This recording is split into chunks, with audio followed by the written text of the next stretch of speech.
Inside America's death row, the final moments of inmates at Holman Prison. At the southern edge of Alabama in the town of Atmore, stands the William C. Holman Correctional Facility. For decades, this institution has housed the state's male death row population. Here, the most severe criminal sentences issued by Alabama courts are carried out. The conditions under which these men live are not speculative. They are documented in court filings, Department of Corrections reports, investigative journalism, and sworn testimony. Death row at Holman is a unit defined by separation. Inmates sentenced to death are held in single cells inside a segregation-style housing block. Each cell is constructed of concrete and steel. The door remains closed at all times except during controlled movement. The physical space measures only a few steps across. A bunk is fixed to the wall. A thin mattress rests on a steel frame. A stainless steel sink and toilet are combined into a single fixture. Lighting is artificial and constant. Natural light is limited. According to documented prison regulations and litigation records, individuals on Alabama's death row have historically spent the majority of each day alone inside these cells.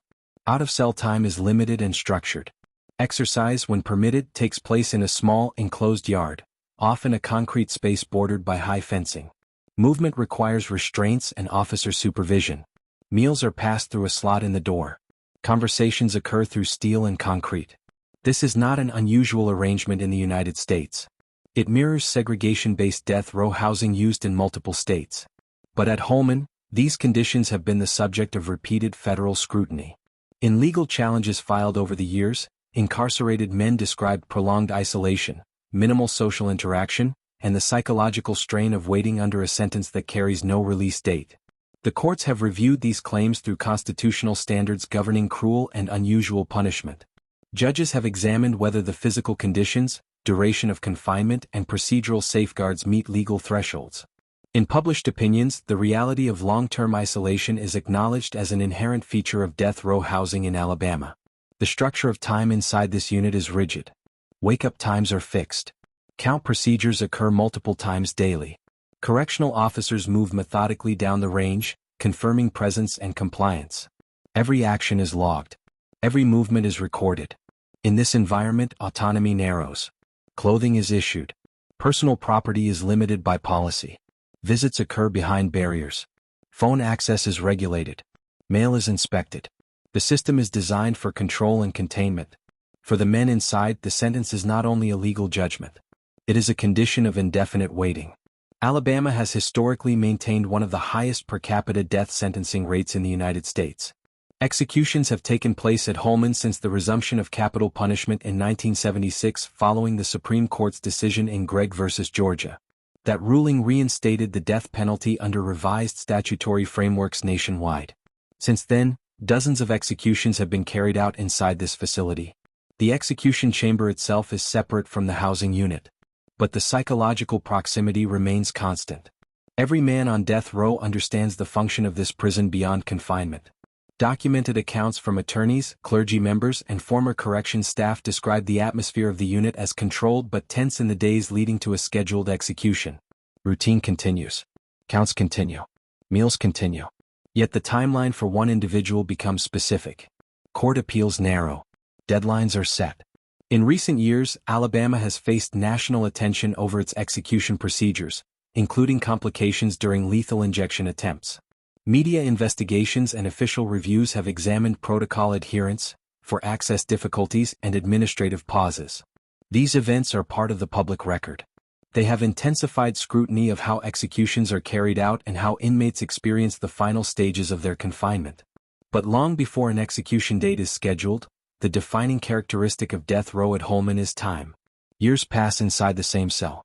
In some cases, decades. Appeals move through state courts, federal district courts, circuit courts, and occasionally the United States Supreme Court. Legal representation shifts.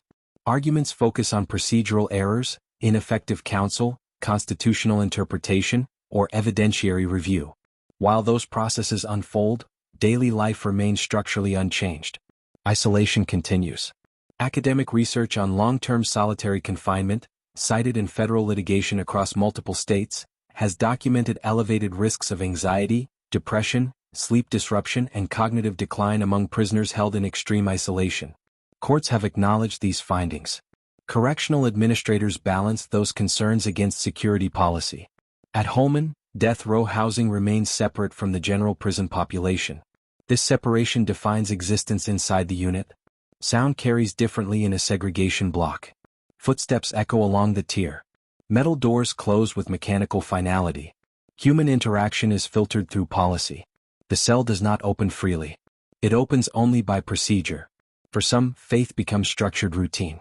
Court records and media interviews confirm that chaplains have long maintained access to death row inmates, offering religious counseling when requested. Legal teams visit to review case files. Family members speak through secured partitions. But after each interaction, the door closes again. The architecture reinforces permanence. There are no open dormitories, no shared day rooms, no communal dining. The design reflects the sentence itself: individualized, confined, terminal. In this space, the most intense reality is not noise or chaos. It is repetition. Morning count, meal tray, silence, evening count, lights that never fully disappear. The state's authority is visible in every reinforced hinge and bolted fixture. The prisoner's world contracts to measured dimensions. This is the beginning of the final chapter for every man housed here. Not the moment of execution, not the chamber, but the years inside a room that does not open without permission. Inside William C. Holman Correctional Facility, death row is defined less by spectacle and more by structure. Concrete, steel, time, and a door that remains closed. The countdown protocol. When the appellate process reaches its end, the rhythm of death row changes. In Alabama, an execution date is set by the state's highest court after legal avenues have been exhausted or denied. The notification initiates a formal sequence governed by written protocol from the Alabama Department of Corrections. This phase is structured and timed. An inmate scheduled for execution is moved from standard death row housing to a holding cell closer to the execution chamber inside the William C. Holman Correctional Facility. The relocation is documented. Property is inventoried. Security measures intensify. Correctional staff operate under expanded supervision. Shifts are assigned in advance. Access to the unit is restricted to essential personnel. Attorneys may continue last-minute filings in state or federal courts. Stays of execution can be granted hours before the scheduled time. Historically, some Alabama executions have been paused or delayed due to ongoing litigation. Others have proceeded as planned. The uncertainty is procedural, not theatrical. If no court intervenes, preparations continue. Under Alabama policy, the condemned individual may designate witnesses. These typically include legal counsel, immediate family members, and a spiritual advisor if requested and approved.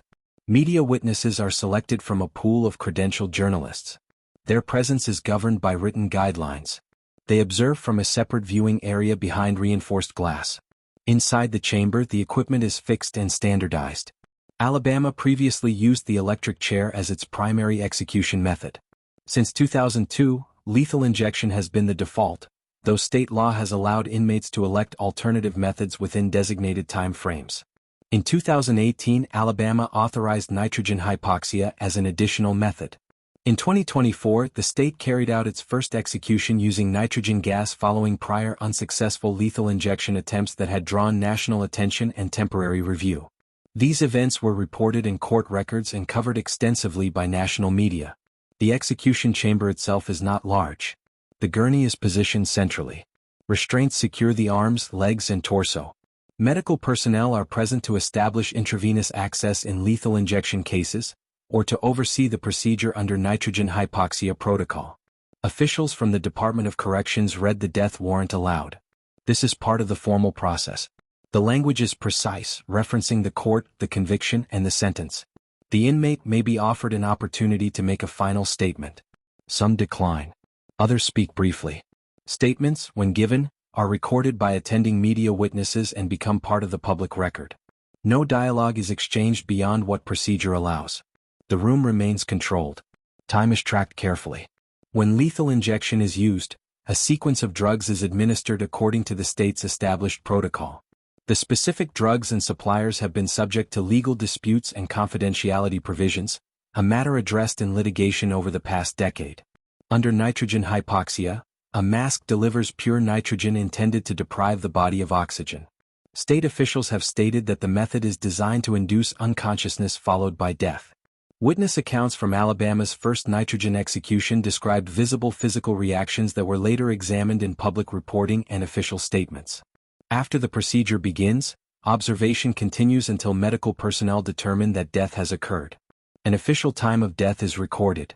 The curtain between the chamber and the witness room is closed. The process does not extend beyond protocol.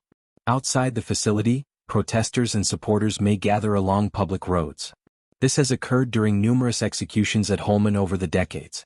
Law enforcement monitors the perimeter. Access points are secured. Inside the prison, daily operations continue in other units. For the remaining men on death row, the sounds of the facility carry differently on execution days. Former inmates and attorneys have described heightened awareness along the tier when a warrant is active. The removal of one individual from the unit is visible. The absence becomes structural. Alabama has executed more than 60 individuals since capital punishment resumed in the modern era. Each execution follows the same administrative framework: court authorization, transfer, witness coordination, procedure, pronouncement, documentation. The state issues a formal press release afterward confirming that the sentence was carried out. Details are limited to verified facts: name, age, conviction, county of sentencing, and time of death. No additional commentary is included. For correctional staff, participation in executions is an assigned duty. Training is conducted internally.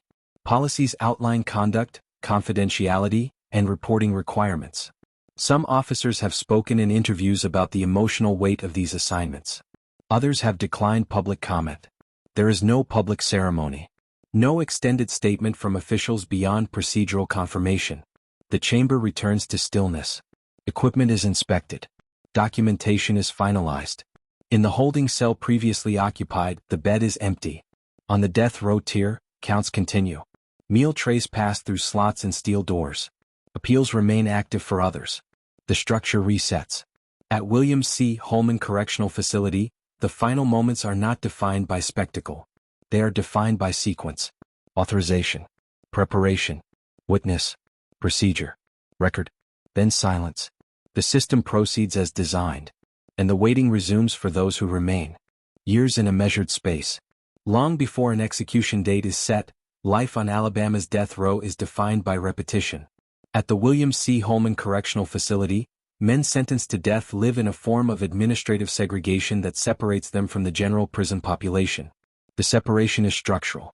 Cells remain closed except during scheduled movement. Out-of-cell time is limited and supervised. Each day follows an established pattern. Morning count begins early. Correctional officers walk the tier, visually confirming each inmate's presence. Names are checked against rosters. Compliance is recorded. The process repeats multiple times across a 24-hour period. This routine is documented in departmental policy manuals and referenced in federal court filings related to prison conditions. Meals are delivered to the cell door.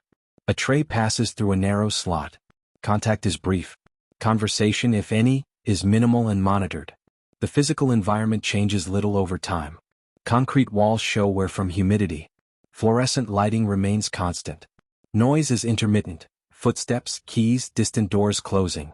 For most of the day there is silence. Inmates may possess limited personal items permitted by regulation: legal documents, approved books, writing materials, and religious texts. Television access has historically been restricted, though policies have evolved over time. Radios have at times been permitted under certain classifications. Every item is subject to inspection. The state's control is procedural and continuous. Exercise periods occur in enclosed spaces. In Alabama, outdoor recreation for death row inmates has typically taken place in small, fenced or walled yards, often described in litigation as concrete enclosures with limited visual access beyond the perimeter. Time allotted is measured. Movement requires restraints. Officers escort individuals one at a time. There is no communal recreation. No shared programming comparable to lower security populations. Educational and vocational opportunities are largely absent for death sentence prisoners due to their classification status. This structure has been challenged in court. Civil rights lawsuits filed by Alabama death row inmates have argued that prolonged isolation contributes to psychological harm. Federal courts reviewing such claims have examined evidence from mental health experts and correctional administrators. Academic research frequently cited in these cases links extended solitary confinement with increased risk of depression, anxiety disorders, hallucinations, and cognitive impairment. Judicial rulings have acknowledged these findings while balancing them against security justifications presented by the state. In public records, the average time between sentencing and execution in the United States spans many years. In Alabama, some individuals have remained on death row for more than 2 decades while appeals moved through state and federal courts. During that time, daily life changes little. Legal work becomes central. Attorneys visit to review transcripts and filings. Post-conviction petitions are prepared. Claims may involve jury instructions, evidentiary issues, or ineffective assistance of counsel. Each filing initiates another waiting period. Deadlines are set. Responses are submitted. Decisions are issued. The man in the cell receives updates through legal mail or attorney visits. Then the door closes again. Faith practices are present within documented limits.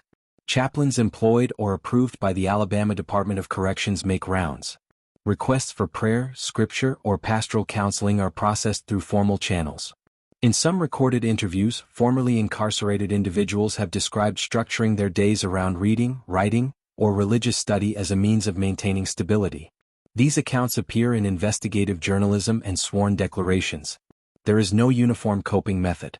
Some inmates accumulate extensive legal paperwork, stacking case files in careful order. Others correspond regularly with family members. Visits, when approved, occur in designated areas under supervision. Physical contact policies vary depending on classification and institutional rules in effect at the time. The majority of interaction remains indirect. The architecture reinforces separation. Steel doors limit visibility. Voices carry through vents and narrow gaps. Communication between neighboring cells occurs by raised volume rather than proximity.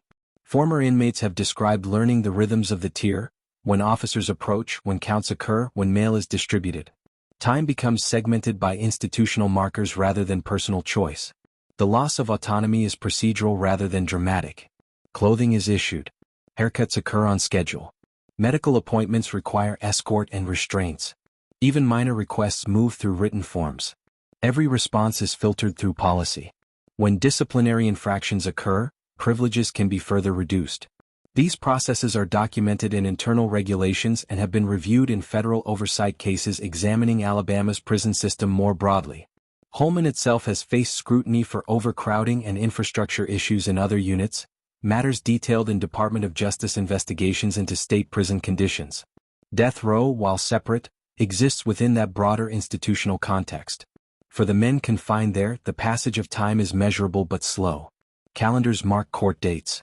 Announcements over intercom systems punctuate the day. Occasionally, an execution warrant issued for another inmate changes the atmosphere on the tier. Movement increases. An escort team appears. One cell empties. The absence is visible. Then routine returns. This cycle repeats over years. Some inmates have had execution dates set and later stayed by appellate courts. Personal belongings are packed, then returned. The uncertainty is documented in court dockets and press coverage. The psychological effect of approaching an execution date, followed by postponement, has been referenced in litigation across multiple jurisdictions. At Holman, those experiences form part of the public record. But most days do not involve imminent deadlines. Most days are defined by measured space and institutional order. A man wakes within arm's reach of every wall that will surround him for the day. He steps 3 or 4 paces from bunk to door. He waits for count. He waits for mail. He waits for movement. The state's authority is constant but procedural. There are no raised voices in official documentation. No theatrical displays. Only the ongoing structure of confinement. Inside the segregation tier of the William C. Holman Correctional Facility, years pass in increments of routine. Concrete does not change. Steel does not shift. Time accumulates quietly. And the door remains closed. After the warrant. When an execution is completed at the William C. Holman Correctional Facility, the formal record is brief. The Alabama Department of Corrections issues a statement confirming the time of death, the inmate's name, age, and county of conviction. The documentation enters the public archive. Court dockets close. The warrant is marked as carried out. Within the prison, procedure continues. The execution chamber is secured. Equipment is inspected. Reports are finalized. Staff members return to assigned posts. No extended ceremony follows. No institutional pause is built into policy. The system transitions back to routine. On death row, counts resume on schedule. Meal service continues. Legal mail is distributed. For the remaining inmates, appellate deadlines remain active. Petitions are pending in state courts, federal district courts, and the United States Court of Appeals for the 11th Circuit. Some cases advance. Others conclude. The structure does not change. Holman's role in Alabama's capital punishment system has been continuous since executions resumed after Gregg versus Georgia. Over the decades, methods have shifted. The electric chair was once standard. Lethal injection became the primary method in the early 2000s. In recent years, nitrogen hypoxia was added under state law and implemented following legal review and public scrutiny. Each procedural change followed legislative authorization and administrative policy revision. Each was examined in court. The debates surrounding these methods take place outside the walls, in legislative chambers, appellate briefs, academic journals, and public forums. Inside the facility, the responsibility remains operational. Correctional officers follow written directives. Medical personnel follow assigned roles. Administrators document compliance with statutory requirements. The institution functions within the framework set by state law. For families of victims, the conclusion of an execution represents the end of a legal process that may have extended for decades. For families of the executed, it marks a different kind of closure, one defined by loss and finality. Both realities are reflected in media reporting and official records. The prison itself does not respond to those emotions. It maintains schedule and structure. Holman has also existed within broader scrutiny of Alabama's prison system. Federal investigations have examined overcrowding, staffing shortages, and safety concerns across the state's correctional facilities. While death row operates as a separate housing classification, it remains part of that larger institutional landscape. Policy evolves. Court rulings reshape procedures. Administrative directives adjust practice. But the architecture endures. Concrete tiers. Steel doors. Controlled movement. Measured time.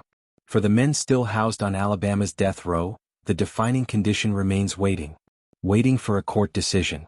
Waiting for a filing deadline. Waiting for a warrant, or for relief. The pace is determined by legal process rather than personal choice. Each day resembles the one before it. Morning count. Limited movement. Evening lockdown. Artificial light. Silence between footsteps in the corridor. Outside the prison gates, traffic passes along rural highways near Atmore. The facility sits at a distance from city centers, surrounded by open land and pine forest. From the road, little is visible beyond fencing and perimeter towers. The execution chamber is not visible from outside. Neither is the segregation tier.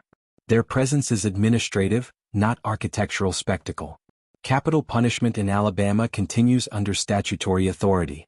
As long as death sentences are imposed and upheld, Holman remains the site where those sentences are carried out. The debate over the death penalty persists across the United States.